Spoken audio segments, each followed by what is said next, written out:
Hola, buenas tardes, bienvenidos a la Academia de Ciencias. Hoy tenemos el honor y el placer de presentar a don José María Fuster. Debo recordar que el ingeniero aeronáutico y que don Amable Liñán, que debe estar por ahí, le ofreció la posibilidad de quedarse en la Escuela de Aeronáutica y hacer una carrera universitaria, como hemos hecho muchos de nosotros. Él prefirió pasar a la vida profesional directamente en la banca, donde alcanzó los más altos niveles. Desde hace poco tiempo está con nosotros, tiene una fundación, pero dedica muchísimo tiempo a la Academia de Ciencias a través de la Asociación de Amigos de la Real Academia de Ciencias. Su tiempo no tiene precio, vaya. Se lo agradecemos muchísimo y los resultados ya están llegando, con lo cual no solo era un sueño, sino el principio de una realidad. Muchísimas gracias por venir y por ayudarnos tanto, José María. Cuando quieras. Muchas gracias. Buenas tardes a todos. Gracias al excelentísimo señor presidente de la Real Academia, don José Elguero, y gracias a los académicos, que nos acompañan, y también gracias a los amigos de la Real Academia. Voy a hacer una breve nota comercial. A aquellos que todavía no os habéis apuntado a los amigos, creo que merece la pena apuntarse, porque creo que la causa de la ciencia merece la pena. Y merece la pena la causa de la ciencia en España y en español. El objetivo de mi charla de hoy es hablar de tecnologías de información y edad digital. Es un tema muy amplio y muy complejo. Voy a tratar de hacer una charla divulgativa que va a tocar muchos temas. Evidentemente pido disculpas a los académicos por el tono divulgativo, no va a ser una charla científica. Pero sí que pretende crear la inquietud de la importancia del concepto de digitalización. ¿Cuál es la idea fundamental que queremos trasladar? Nosotros venimos de una visión de la historia que hemos estudiado en el colegio, donde vemos la historia dividida como en dos grandes fases.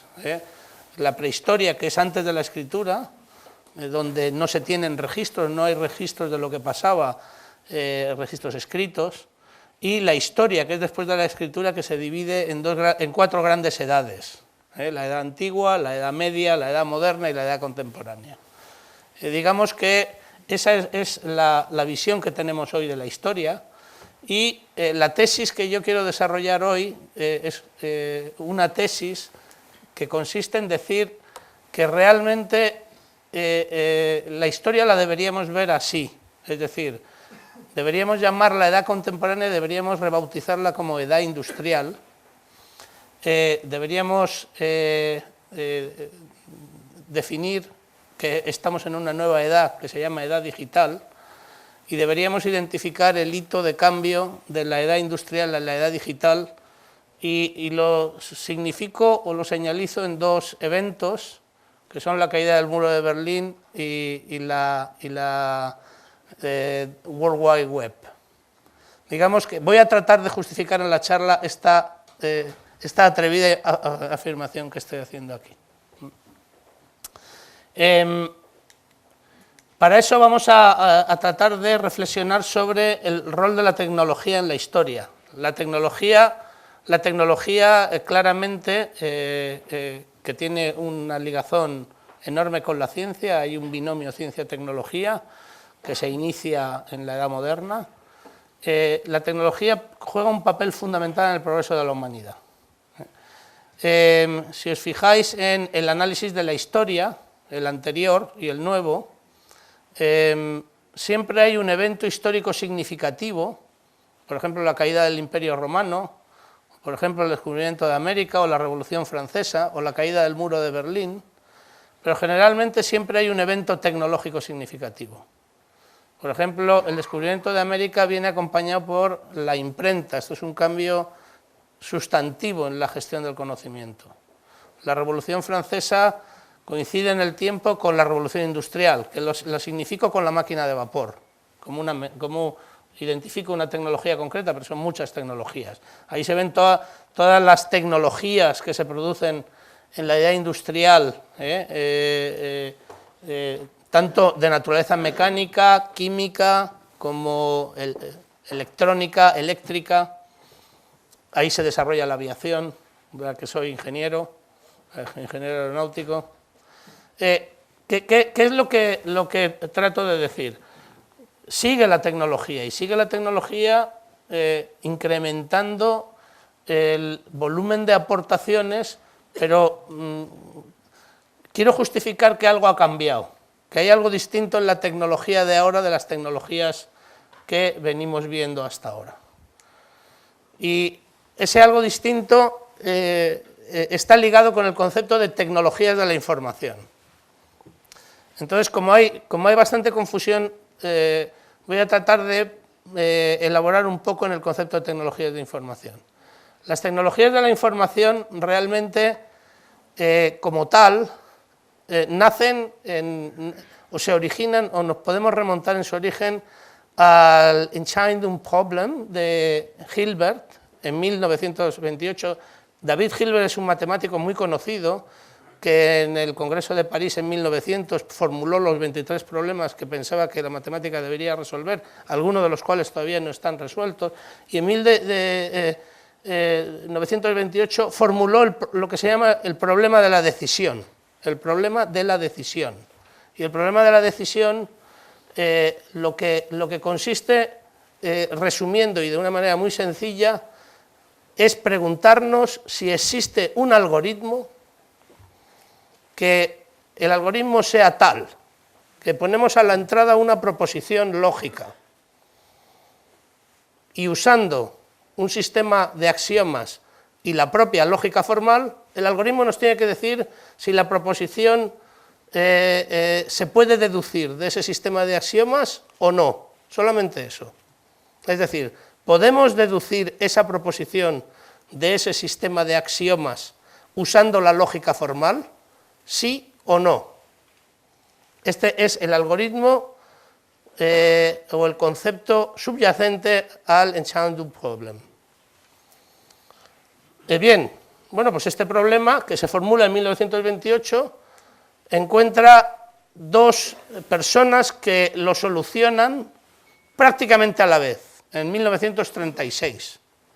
En 1936, un norteamericano, Alonzo Church, que es realmente el primero que lo resuelve, aunque es el menos famoso, formula el cálculo lambda, y utilizando el cálculo lambda llega a la conclusión de que el problema de la decisión es formalmente indecidible, es decir, no se puede contestar sí o no, simplemente, o sea, no se sabe, no podemos deducir o contestar sí o no, no existe esa máquina, no existe ese algoritmo que sea capaz de decir sí o no a esa pregunta. Turing formula otro concepto parecido, no igual, distinto, pero equivalente, que se llama la máquina universal de Turing, y esa máquina universal de Turing también llega a la misma conclusión. El problema de la decisión es formalmente indecidible. Pero los desarrollos conceptuales del cálculo lambda y de la máquina universal de Turing llevan a que en 1945 se defina la primera arquitectura de sistemas informáticos, que se llama la arquitectura von Neumann. Y esa arquitectura supone una disrupción conceptual, porque hasta ese momento todas las máquinas tenían un sustrato material y todas las máquinas, por tanto, eran analógicas. Y a partir de este momento, la arquitectura von Neumann define un nuevo nivel.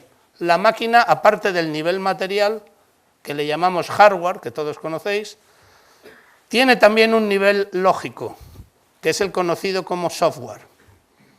Ese nivel lógico aparece por primera vez en la arquitectura de von Neumann y permite tratar problemas lógicos con carácter universal.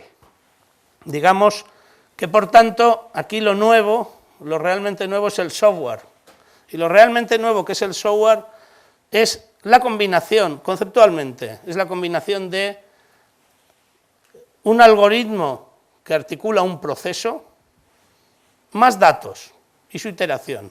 Yo hago un proceso, para lo cual necesito datos que alimentan el proceso que produce datos, y por eso se le llama proceso de datos. Entonces, esto produce las máquinas de proceso de datos. Este es el origen de la computación. Es importante este origen por lo que veremos luego. Entonces, desde ese origen, si os fijáis, en 1945 se empiezan a construir las primeras máquinas con muy poca potencia de cálculo. La primera máquina realmente Turing completa es el ENIAC. En 1955 ya aparece la primera máquina comercial, que es el UNIVAC, que se creó la compañía UNIVAC, que fue la primera. Y en 1963 aparece la arquitectura 360 de los ordenadores IBM, que es un salto conceptual también en el manejo de las lógicas. ¿Qué diferencia, qué se está produciendo ahí? El progreso se produce trabajando en paralelo desarrollos de hardware y desarrollos de software.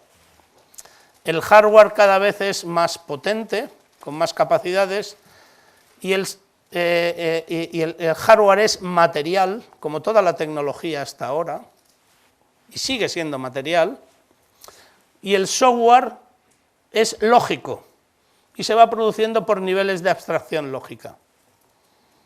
Por tanto, a un nivel de abstracción, al primer nivel de abstracción lógica de los primeros ordenadores, se van añadiendo capas de abstracción lógica encima.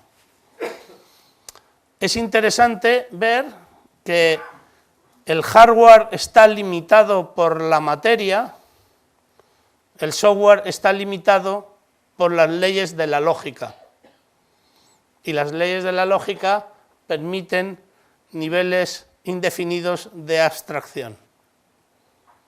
Esto abre un potencial de crecimiento enorme. Y este potencial de crecimiento se ve en la historia, que trato de ponerlo ahí desde el 45 hasta el 2016. Este potencial de crecimiento se va produciendo evoluciones tecnológicas en diálogo paralelo, progreso de software y progreso de hardware, hasta que en la década de los 80 se acierta con la tecnología para acelerar el mundo del hardware, que eso se articula en la famosa o en la conocida ley de Moore. Cada 18 meses los ingenieros eran capaces de duplicar la potencia de proceso al mismo coste, con un efecto exponencial. Por tanto, cada 18 meses se multiplicaba por 2. Es, repito, exponencial. Este desarrollo exponencial del hardware, articulado en la ley de Moore, produce una explosión de tecnologías en la década de los 90. Y esa explosión de tecnología, todos la hemos vivido, produce el fenómeno de la Internet, el boom de la Internet. El boom de la Internet se origina porque, además de un crecimiento, digamos, exponencial en la potencia de proceso, se produce un efecto red al abrirse las conexiones de los nodos de ordenadores a una red universal que es la Internet. Entonces, esa combinación de dos efectos produce la sensación de que va a explotar el espacio digital, que es el software. Se va a producir una explosión de software. Todos sabemos que la burbuja de Internet explotó en el 2000, pero todos sabemos que el fenómeno ha vuelto lenta e inexorablemente otra vez a producir la exponencialidad. Ahora desarrollaré un poco más el concepto, pero realmente, ¿qué pasó? Se produjo un hiato en el 2000. En la década de los 90 la emoción, La emoción fue porque se podía digitalizar todo de manera eficiente. Se podía digitalizar conceptualmente se podía digitalizar la música, se podía digitalizar la imagen, se podía digitalizar la voz. Al digitalizarse esos elementos eran susceptibles de ser tratados por el software, por el nivel lógico. Esto es lo que produjo la idea de que venía un Eldorado digital que había que ocupar. Y esto es lo que produjo la carrera, el boom de empresas tratando de aprovechar el efecto combinado de la digitalización y el efecto red de la Internet. Y en el 2000 se produjo un tremendo pinchazo. El caso más paradigmático que conocemos todos en España es Terra, que entre el pico de valor y su retirada de bolsa al final de un penoso proceso perdió el 98% de su valor. Pero ¿qué es lo que cambia? ¿Qué es lo que cambia en el 2000? En el 2000 cambia el paradigma. Hasta el 2000 hablábamos de sistemas computacionales o de sistemas informáticos. Y a partir del 2000 se habla de tecnologías de la información y comunicación, del TIC. Lo que hay debajo es lo mismo, es hardware y es software, pero el paradigma cambia. ¿Qué es lo que cambia? El paradigma inicial de computación es un paradigma que se construye desde el proceso. Yo defino perfectamente un proceso y un problema, defino los datos que necesito para arreglar ese proceso y entonces hago la programación. Por tanto, soy capaz de definir muchos problemas que se articulan en un proceso, soy capaz de definir los datos que requiere ese proceso, soy capaz de estructurar perfectamente esos datos y soy capaz de meterlos en un sistema informático. Esta es la que llamaríamos la perspectiva del proceso, que todavía sigue vigente en muchísimas y que todavía es muy útil para muchísimos problemas. ¿Cuál es el nuevo paradigma? Y el nuevo paradigma es un giro copernicano, es un cambio como el de Copérnico, de que la Tierra gira alrededor del Sol y no al revés. El nuevo paradigma se produce porque el proceso de digitalización que he mencionado antes produce una enorme proliferación de datos que no usamos. Si yo tengo un vídeo, yo tengo todos los píxeles de cada instante de tiempo definidos con la variación de cada píxel, de cada imagen, que no utilizo esa información. Tengo una enorme cantidad de información digitalizada que no uso. Si yo invierto y empiezo a pensar desde el dato, y además considero que no tengo pocos datos, sino que tengo muchos datos, y le llamo Big Data, porque tengo muchos, y cada vez más. Y desde el dato articulo los procesos. Y articulo los procesos con niveles crecientes de abstracción, porque los problemas son nuevos. Y ahí es donde aparecen conceptos como los algoritmos de Machine Learning. Los problemas son nuevos, pero el concepto es el mismo, es un proceso, es un algoritmo. Es un algoritmo que se articula en una máquina de Turing. Lo que no es igual es que metodológicamente empiezo del dato y acabo en el proceso. Ya no tengo una formulación perfecta del problema. Las metodologías desde problemas perfectamente definidos dejan de funcionar. Necesito metodologías con problemas difusos y por tanto esa es la proliferación de nuevas metodologías como las que conocemos de Agile, las que oímos a los emprendedores de Minimum Viable Product. Son metodologías basadas en la prueba y el error.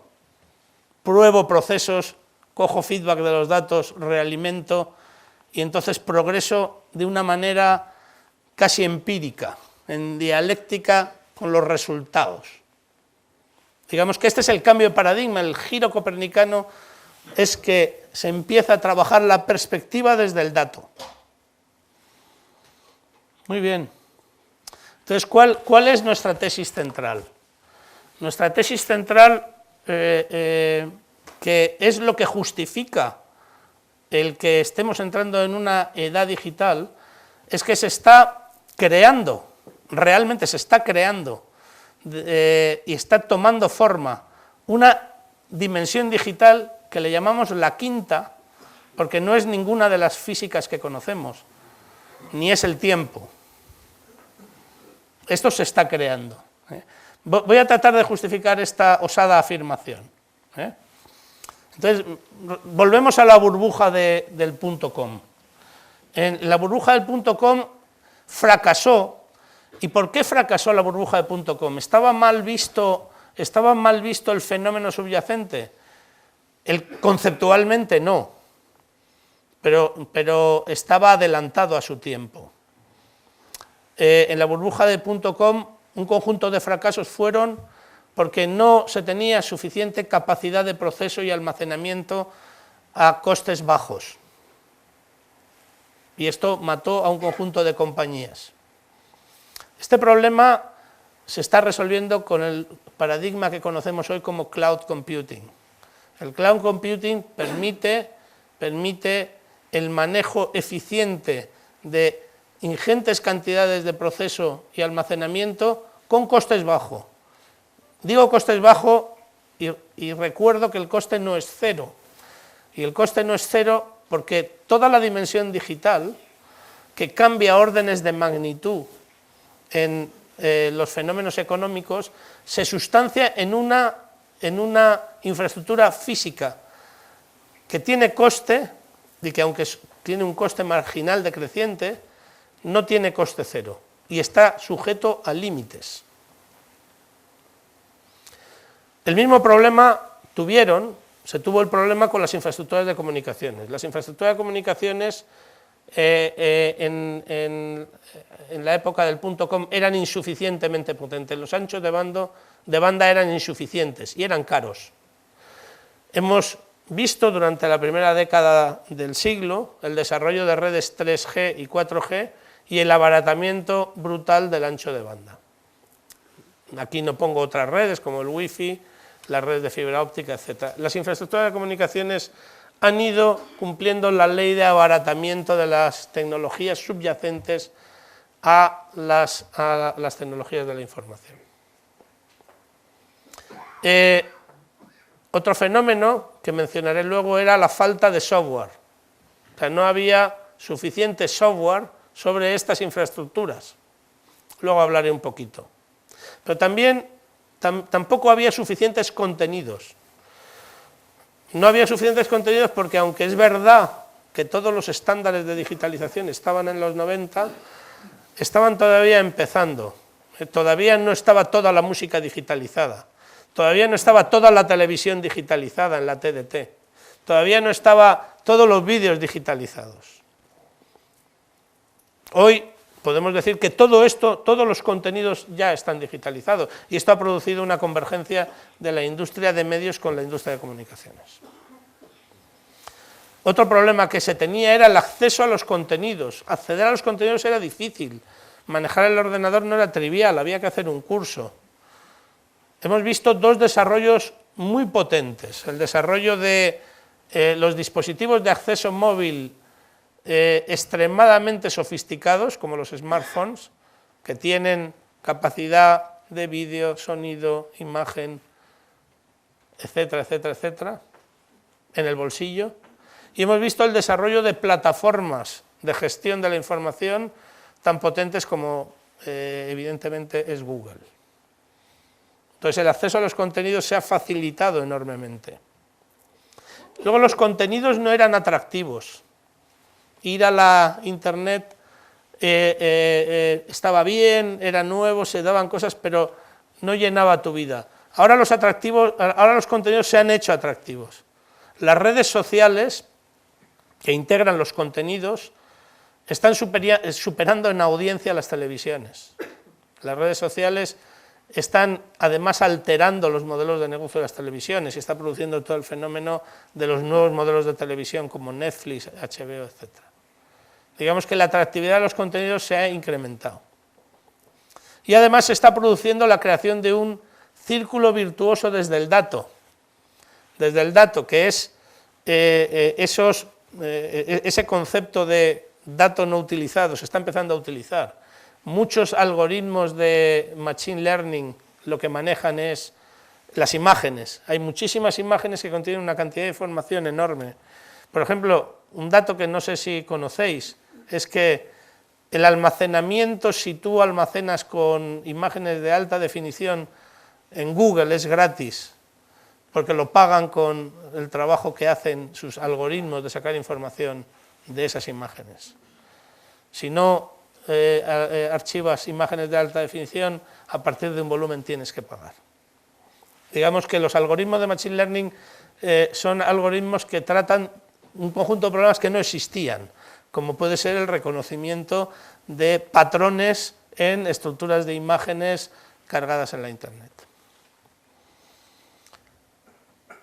Y unas palabras sobre la importancia del open source. Si hemos dicho que el open source, que el software tiene la capacidad de crecimiento con un nivel ilimitado de abstracción, ¿quién crea el software? Hoy por hoy solo personas, o sea, no hay máquinas que creen el software, no existen. No existe ninguna máquina que sea capaz de crear el software, hoy por hoy. Sin embargo, el potencial de creación de software, como he mencionado, es ilimitado. Entonces aquí hay una enorme oportunidad de desarrollo de las capacidades de las personas. Ahora bien, ¿por qué se desarrolla el software? ¿Por qué la gente trabaja? Hoy la gente trabaja básicamente porque le pagan, por motivos económicos, quitando a los amigos de la academia que trabajamos por amor a la ciencia. Digamos que la métrica económica puede dejar de ser adecuada para medir el valor.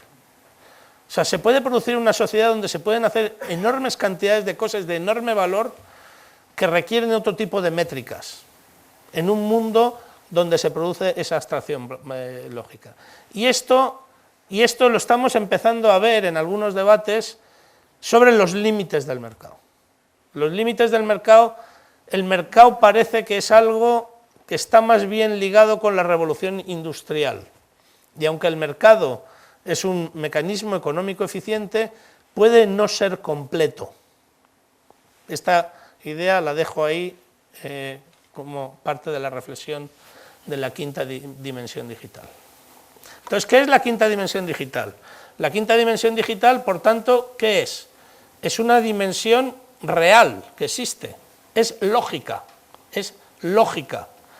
pero no es lógica en el sentido que es el mundo de las ideas.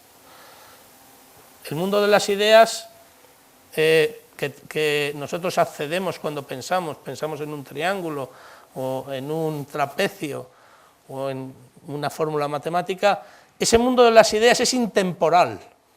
Y el mundo lógico virtual que nos estamos refiriendo se rige por el tiempo, sobre infraestructuras físicas, y está limitado por esas infraestructuras. El desarrollo de esas infraestructuras físicas va a expandir ese espacio lógico. Y en ese espacio lógico no hay límite conceptual a las capas que se pueden crear. Y ese límite conceptual permite abordar un conjunto de problemas muy importantes. En primer lugar, funciona ese espacio sin esa quinta dimensión sin restricciones de espacio. Repito, el tiempo sí, pero no el espacio. Pero no es ilimitado por la restricción física de la infraestructura, no por la restricción lógica.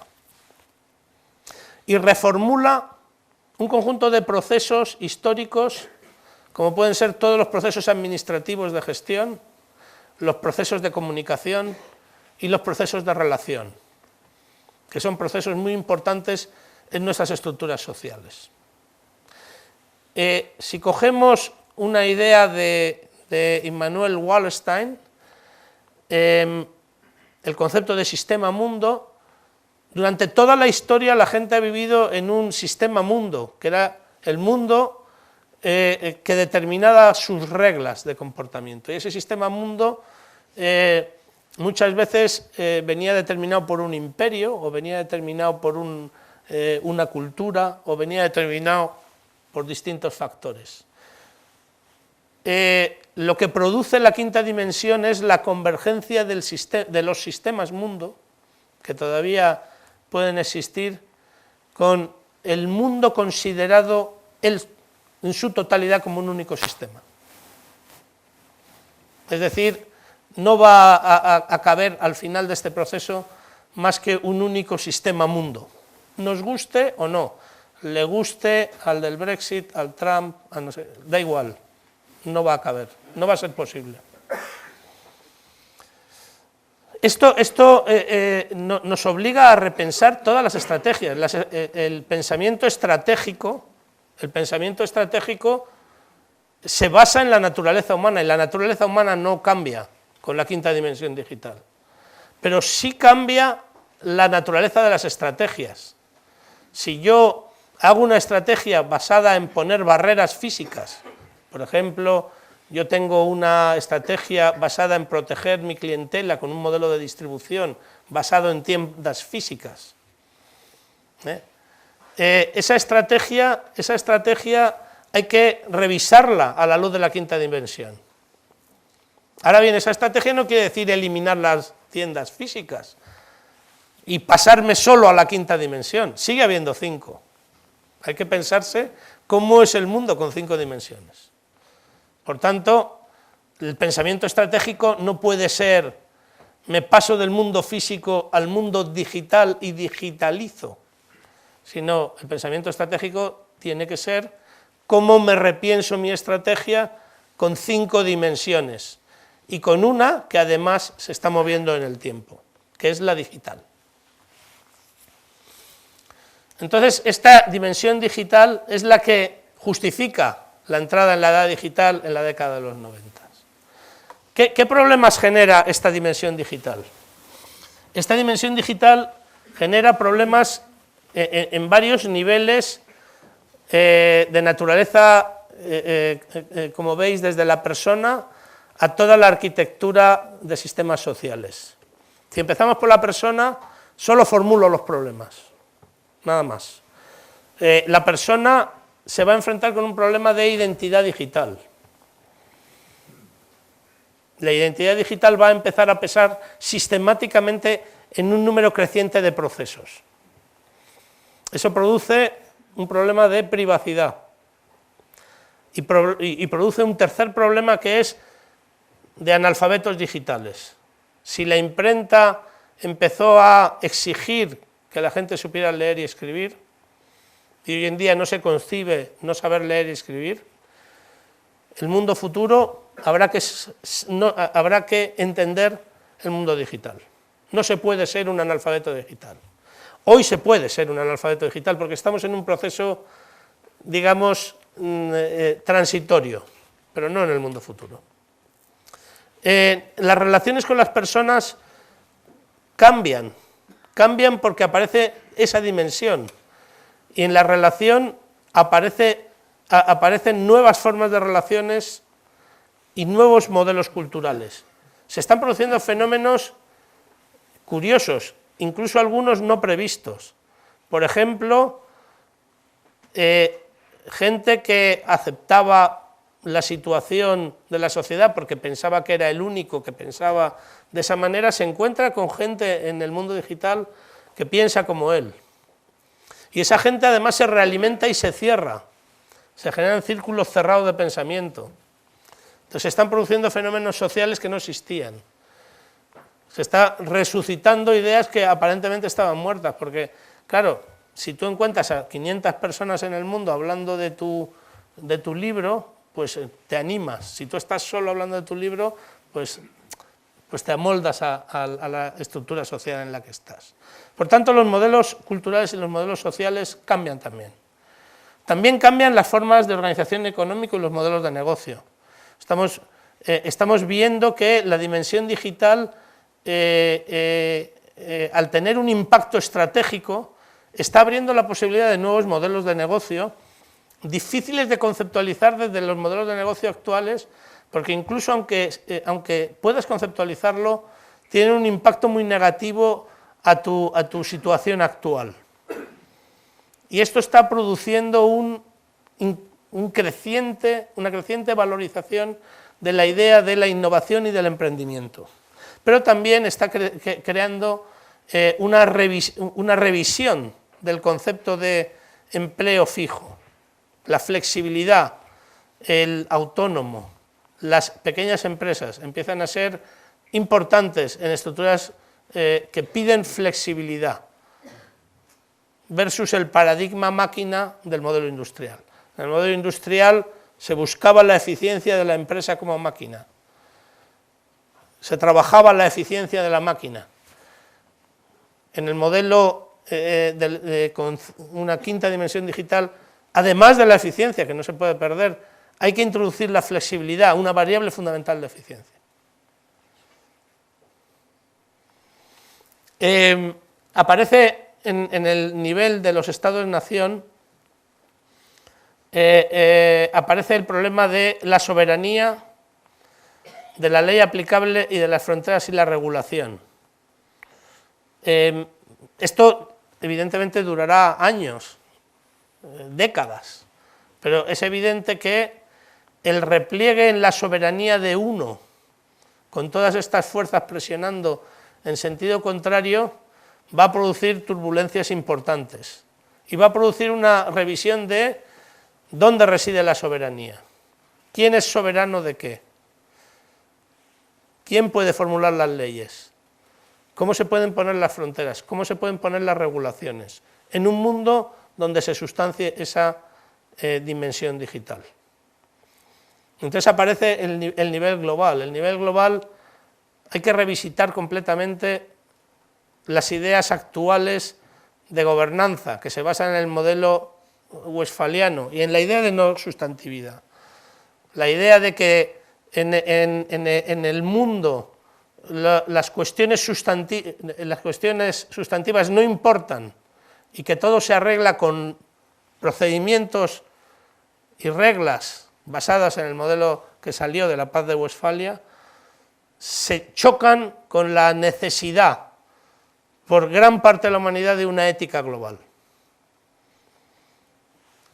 El propio proceso de fragmentación de los liderazgos, el propio proceso de vuelta a los estados-nación, reformula el bloque del liderazgo occidental en el que hemos vivido hasta ahora. Y vamos a empezar a observar la creación de nuevos modelos multilaterales. Evidentemente, esto da para mucho, los problemas que nos enfrentamos son muchos. Vamos a observar que este proceso de creación de la dimensión digital va a exacerbar estos problemas, nos gusten o no.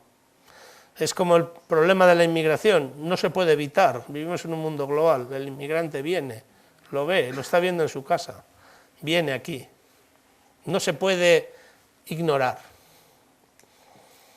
Bueno, unas breves palabras de futuro, para convencer también que no estamos todavía ahí. Pongo esta así un poco pour épater les bourgeois. Esta es la arquitectura del Internet of Things. El Internet of Things es, nosotros vivimos en un mundo donde la Internet somos las personas las que nos conectamos. Pero vamos a un mundo, y está en la columna de la izquierda, donde las cosas se van a conectar a la Internet. Y las cosas son los camiones, los aviones, los molinos, la sanidad, las casas. Las cosas se van a conectar a la Internet y van a ser también actores en las redes de comunicaciones. Van a ser actores en las redes de comunicaciones. Para hacer esto hay que desarrollar toda esta arquitectura que no está.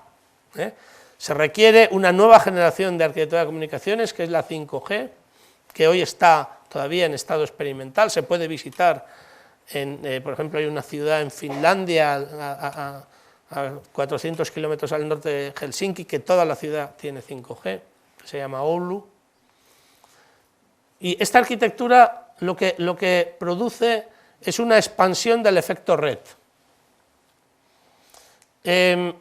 ¿Qué es el efecto red? Que lo he mencionado antes, muy rápidamente. El efecto red, ilustrado con teléfonos, cuando hay 2 teléfonos, la red vale 1, cuando hay 3 teléfonos, la red vale 3, cuando hay 4 teléfonos, la red vale 6, porque hay 6 conexiones, cuando hay 11 teléfonos, la red vale 605. Es decir, el valor de una red crece como el cuadrado, con una función cuadrática. Esto es polémico, dejo la idea del cuadrático, es polémico, entonces pongo las 3 discusiones que hay. Hay gente que dice que crece más, crece de manera exponencial. Hay una ley que se llama la ley de Reed, que dice que el valor es proporcional a esta fórmula que pongo ahí, 2 elevado a n, fundamentalmente. Está la que acabo de decir, la cuadrática, que es la ley de Metcalfe. Y hay estudios empíricos sobre estructuras físicas de comunicaciones que bajan el pistón y ponen el valor en una proporción que es más que lineal, pero es lineal por el logaritmo del número de nodos. En cualquier caso, depende muchísimo de las aplicaciones que hay encima. Por ejemplo, las redes sociales se comportan más como la ley de Reed, porque en las redes sociales no solo hay nodos, sino que hay grupos de nodos, que también incrementan el valor. Y las redes físicas se comportan más como la ley de Odlyzko-Tilly. Pero en cualquier caso, cogiendo como simplificación la ley de Metcalfe y la aplicamos a la Internet de las cosas, muy simple. También aquí hacemos trampas y cogemos, para simplificar, si en la Internet puede llegar a haber 6 billones americanos de personas conectadas, quitando los ceros y tal para no liarnos, el valor, la utilidad de la Internet con todo el mundo conectado, que estamos lejos todavía de llegar a eso, porque estamos lejos de tener aplicaciones que nos den eso, sería 36. El potencial de los dispositivos que hay en el mundo conectables se estima en 40 billones. Aplicando la fórmula de Metcalfe te sale 1600, multiplica por 44 el valor de la red anterior. Por tanto, el potencial todavía de desarrollo físico, de número de nodos en la Internet de las cosas, es enorme. Y no estoy mencionando el potencial de desarrollo lógico, de cosas nuevas que vamos a hacer cuando empecemos a conectar todas estas cosas, y cosas nuevas que vamos a hacer con todos los datos que se van a generar conectados con estas cosas. Espero que con esto os haya convencido un poco que realmente estamos a mitad de camino en el proceso de emergencia de la 5ª dimensión digital, pero también estáis convencidos de que ya no estamos en la edad industrial. Las categorías de la edad industrial empiezan a hacer aguas. Hay que empezar a pensar urgentemente en las nuevas categorías de esta edad digital. ¿Y cuál es la próxima frontera? Hablando un poco del futuro. Aquí hay un debate importante, que es el de la inteligencia artificial. El de la inteligencia artificial, de todas las cosas que puede hacer la inteligencia artificial, aquí simplemente señalar que hoy por hoy todo lo que se está hablando está limitado por las leyes de la lógica. O sea, estamos hablando de máquinas que están con arquitectura von Neumann. Estamos hablando de todo lo que se puede hacer con esa arquitectura. No estamos hablando todavía de la inteligencia artificial fuerte, donde se exige capacidad de creación. En la inteligencia artificial, como la conocemos hoy, todos los procesos son algorítmicos. Con capacidad, con tiempo y capacidad de proceso lo puede hacer cualquiera. Solamente que las máquinas lo hacen muy rápido y no se cansan.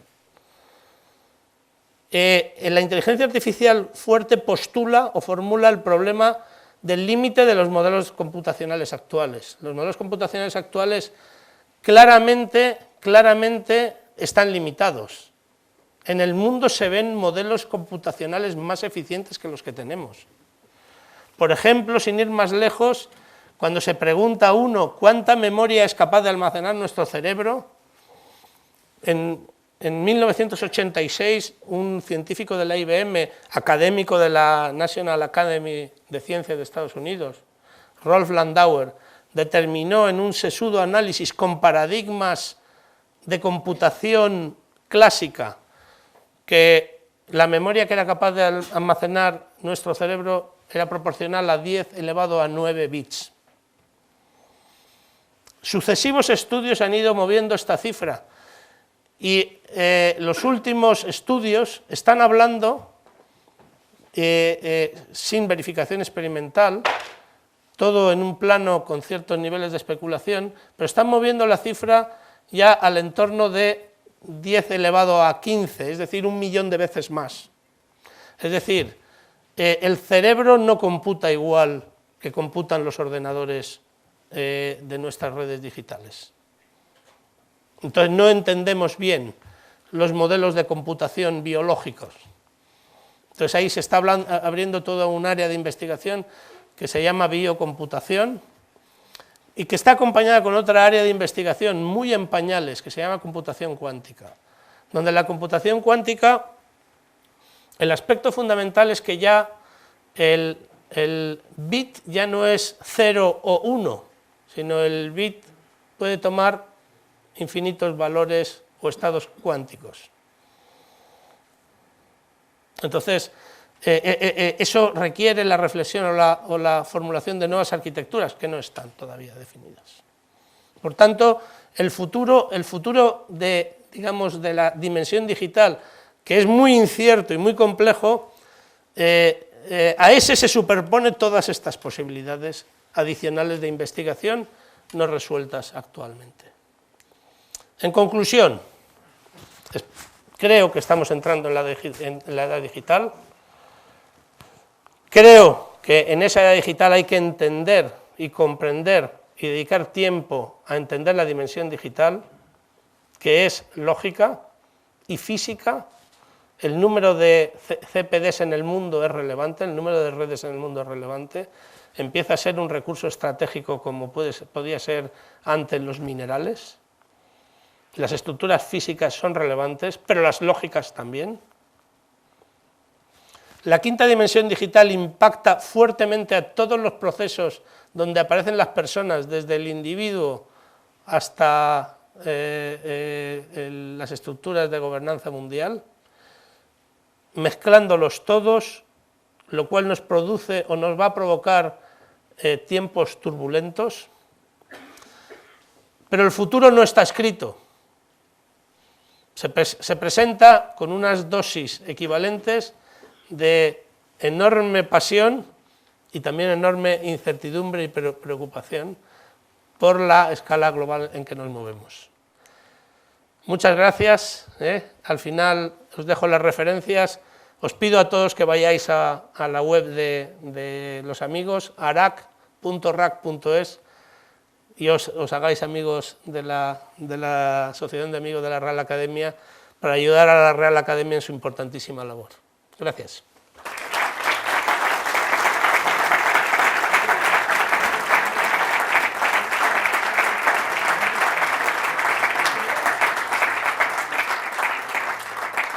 Si queréis alguna pregunta. Sí, sí. Javier Santamaría, próximo amigo de la Real Academia. Gracias. Tomando una de las últimas conclusiones, el mundo es incierto.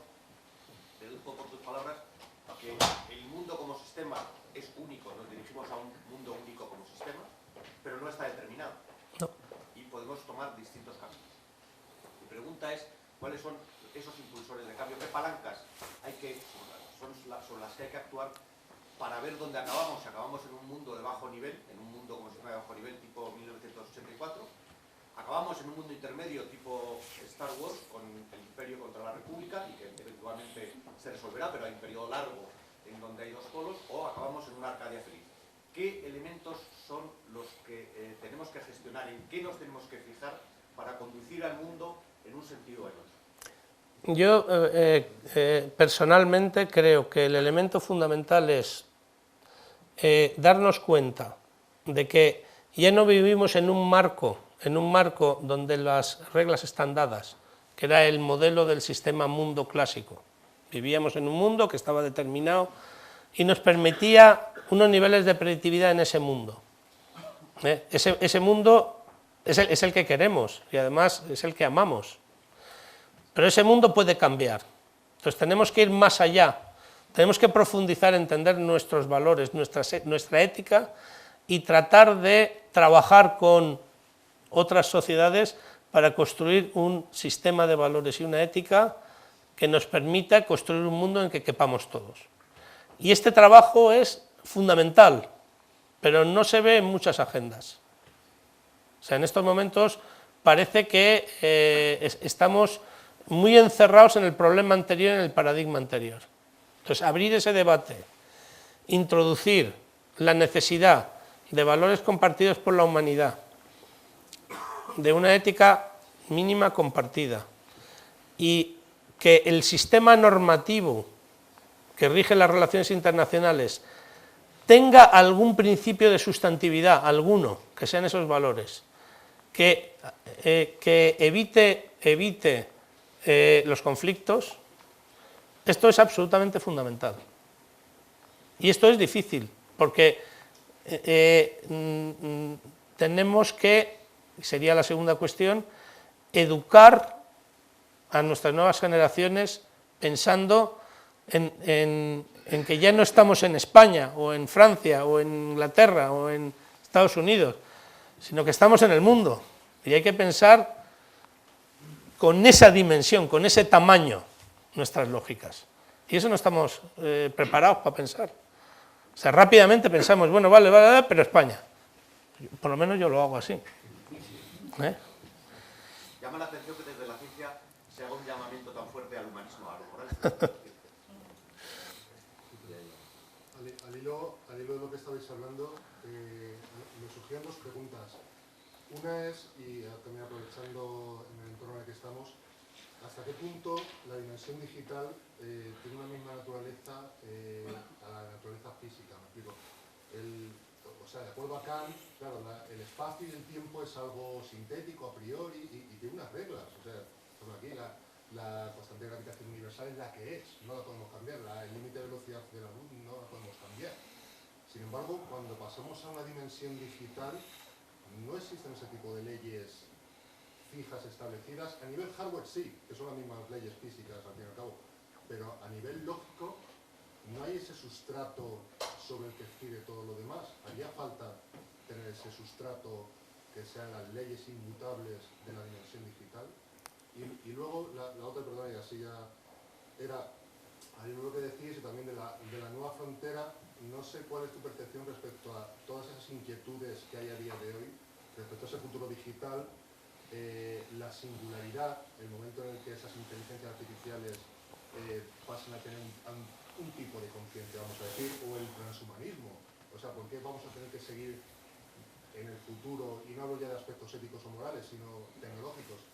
¿Por qué no podremos en un momento dado abandonar nuestra evolución biológica y pasar a una evolución sobre máquinas, una evolución digital como ser humano? Bueno, empiezo por la primera.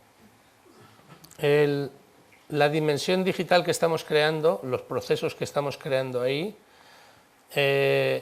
tienen un componente a veces, digamos, de isomorfismo de lo que vemos en el mundo físico, porque lo que hacemos es, sabemos que una ecuación describe un fenómeno físico y yo soy capaz de ponerla en el mundo digital, y entonces usando esa ecuación yo soy capaz de pilotar un avión sin piloto y cosas de esas, ¿vale? Hay un componente de isomorfismo, ¿de acuerdo? Pero hay un componente de creación, y la creación es donde el hombre puede crear, que es en las relaciones sociales.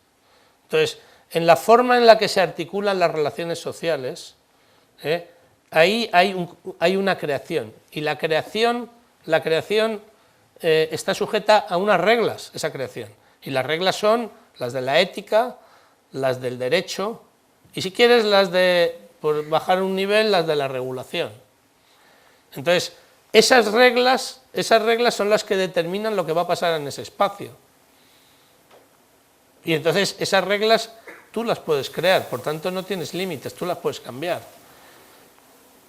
Y entonces ahí de nuevo aparecen dos posibilidades extremas de desarrollo. Esto puede converger a una brutal dictadura que utiliza ese espacio para ejercer un poder omnímodo, o puede crear un espacio real donde la persona tiene capacidad de participar de una manera eficiente. Pero si no trabajan las reglas pueden derivar en dictadura absoluta o pueden derivar en todos los hombres somos hermanos. Pero si no nos ponemos de acuerdo en las reglas y en forzarlas en el espacio físico, pues no hacemos nada. Entonces, ese sería el límite en el espacio digital. Respecto a la singularidad, yo ahora mismo lo veo, esas ideas las veo lejísimas. Lo que veo es una traslación de cosas que se pueden hacer sobre los modelos computacionales actuales a modelos más basados en visiones de ciencia ficción, pero sin ningún fundamento real. Quiero decir, hoy no existe nada real que justifique la singularidad. Yo no veo hombres biónicos por la calle visándome, no sé, hoy no existe eso.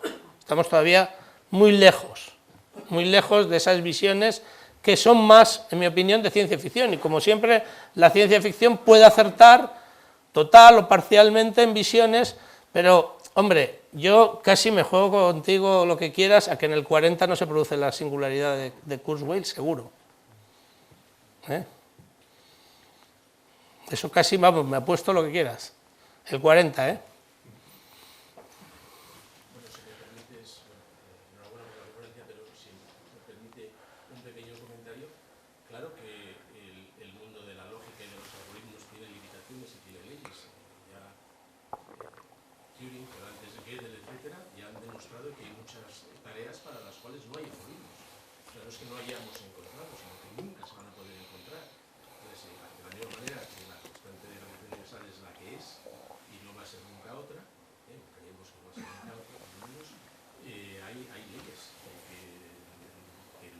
claramente y en diversos paradigmas de computación, etcétera, pues están muy analizados los límites de lo que se puede conseguir, y hay muchas cosas que están excluidas, o se sabe que para conseguir determinadas tareas hace falta un costo computacional, una complejidad no polinómica o cosas de estas, y son teoremas como otros cualesquiera, no se pueden transgredir.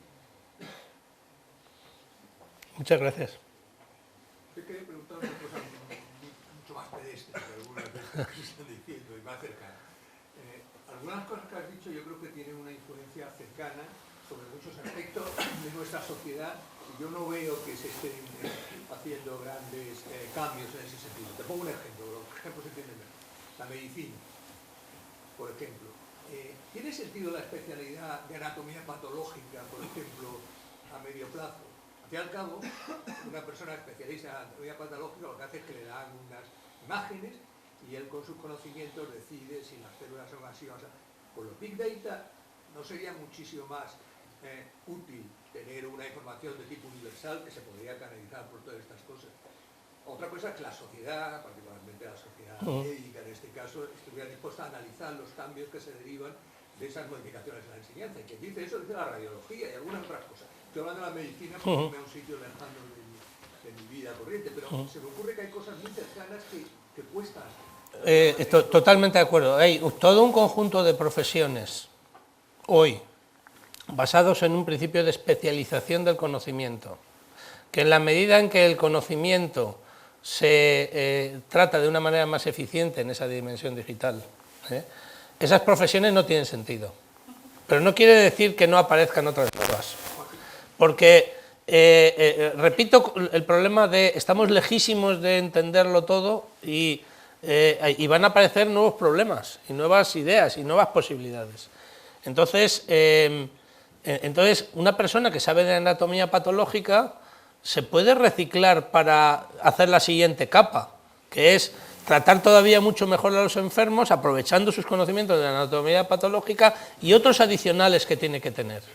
pero entonces vamos a una sociedad de continuo aprendizaje. O sea, vamos a tener que acostumbrarnos a que no estudiamos, aprendemos, sabemos, y bueno, sí, me tengo que reciclar un poquito y ya.